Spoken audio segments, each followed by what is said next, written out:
தெய்வா குடும்பத்தை விட்டு வெளியே வந்துட்டாலும் அவனோட வாழ்க்கையில் இன்னொரு பெரிய பிரச்சனை வருது. ராசாத்தியோட குடும்பத்தில் அவளுக்கு வேற ஒரு பையன் கூட கல்யாணம் பண்ணி வைக்க ஏற்பாடு பண்ணுறாங்க. ஆனால் ராசாத்திக்கும் தெய்வமே தவிர வேறு யாரையும் கல்யாணம் பண்ணிக்க விருப்பமே இல்லை. அவள் என்ன பண்ணுறான்னா விஷம் குடிச்சிடுறா. தெய்வா என்னை கல்யாணம் பண்ணிக்கலைன்னா நான் உயிரோடு இருக்க மாட்டேன்னு குடும்பத்தை மிரட்டுறா. இதை கேட்ட தெய்வா என்ன பண்ணுறான், அவளை கல்யாணம் பண்ணிக்கிறான். அதுக்கப்புறம் உடனே மருத்துவமனைக்கு கூட்டிகிட்டு போகிறான். ஆனால் விதி வேறு மாதிரி இருந்துச்சு. மருத்துவமனைக்கு போகிற வழியிலே ராசாத்தி இறந்துடுறா. தெய்வாவுக்கு இது மிகப்பெரிய அதிர்ச்சி. ஒரு பக்கம் குடும்பத்தை இழந்துட்டா, இன்னொரு பக்கம் அவன் காதலிச்ச ராசாத்தியும் இழந்துட்டான். அவனோட வாழ்க்கையே தலைகீழாக மாறிடுது. ராசாத்தியோட இறுதி சடங்கு முடிஞ்சு கொஞ்சம் நேரத்தில் செல்வா வீட்டுக்கு வரான். அவனுக்கு ஏற்கனவே தெய்வாவை விட்டு வெளியே அனுப்புனதுக்கு ரொம்ப கோபமாக இருந்தது.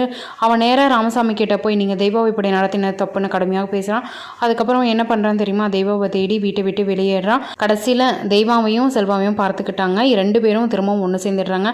ஆனால் இவங்க குடும்பத்தில் பிரச்சனை இன்னும் முடியலாம். அதே நேரத்தில் தெய்வாவோட உறவினர்கள் ராமசாமியும் செல்வாவையும் கடத்திட்டு போயிடுறாங்க. அவங்களோட சொத்துக்களை எல்லாம் எழுதி கொடுக்க சொல்லி மிரட்டுறாங்க.